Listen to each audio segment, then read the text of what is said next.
Mari kita cermati uraian tentang kewalian.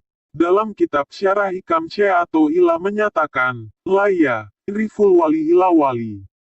Artinya, tidak ada yang tahu bahwa seseorang itu waliullah, kecuali dia sendiri itu juga waliullah. Pertanyaannya adalah, apa itu wali Allah? Dalam kitab Sirojut Tolibin, Syekh Ihsan bin Dahlan Al-Jampesi, hal 16 diterangkan, menurut fatwa Syekh Said yang dinukil oleh Syekh Ibnu Mudabigi, pengertian wali adalah orang yang marifat terhadap Allah dan sifat-sifatnya. Dengan istiqomah menjalankan taat, menjauhi segala larangan dan berpaling dari bujukan lazatnya dunia dan syahwat. Maka jika ada orang yang dikasih gelar wali atau mengaku wali tapi perbuatannya menyimpang dari syariat Islam, maka dia sesungguhnya ia wali setan.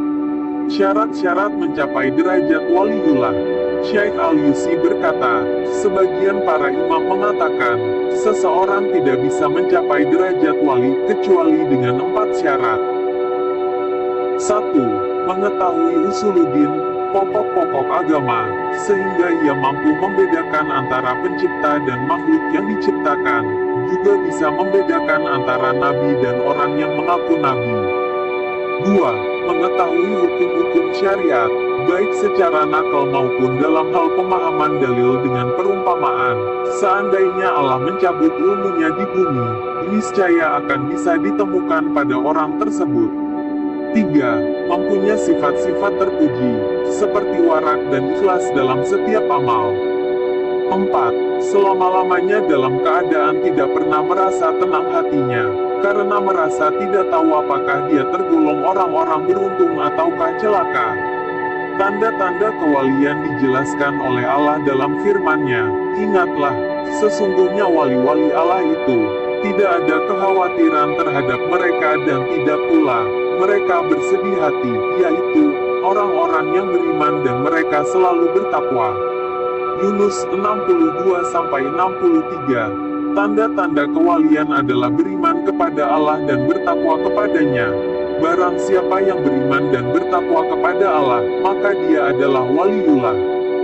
Sedangkan orang yang berbuat syirik, maka dia bukan waliullah, melainkan musuh Allah seperti yang difirmankannya.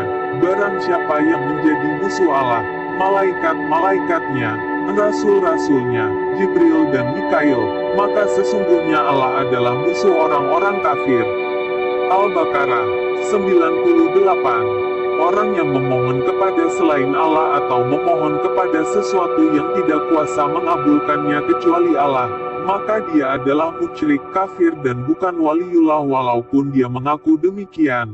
Bahkan anggapan bahwa dirinya wali tetapi dia tidak bertauhid, tidak beriman dan tidak bertakwa adalah anggapan yang dusta dan bertentangan dengan perwalian.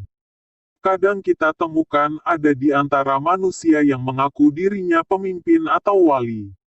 Jika Anda merenungkan atau memikirkan apa yang mereka lakukan, Anda dapati mereka jauh dari perwalian dan kepemimpinan. Karena wali yang sebenarnya tidak mungkin mengaku-ngaku bahwa dirinya itu adalah seorang wali. Sebaliknya dia akan merasa enggan ketika mendapatkan penghormatan, permuliaan dan sebagainya. Tetapi Anda dapati dia beriman, bertakwa, menyembunyikan identitas, tidak menampakkan diri, tidak suka ketenaran, tidak ingin didatangi manusia, atau dijadikan sandaran, baik karena takut atau berharap, itulah seorang wali yang sebenarnya. Sedangkan orang-orang yang mengaku bahwa dirinya wali, dan berusaha memalingkan wajah manusia kepadanya, maka merekalah yang sebenarnya jauh dari perwalian, atau bisa disebut wali setan. Maka dari itu janganlah mudah mengkultuskan seseorang dengan sebutan waliullah sebelum kita tahu dan teruji sifat-sifat kewaliannya. Semoga kita semua diberi petunjuk yang benar oleh Allah. Demikian wawasan ini kami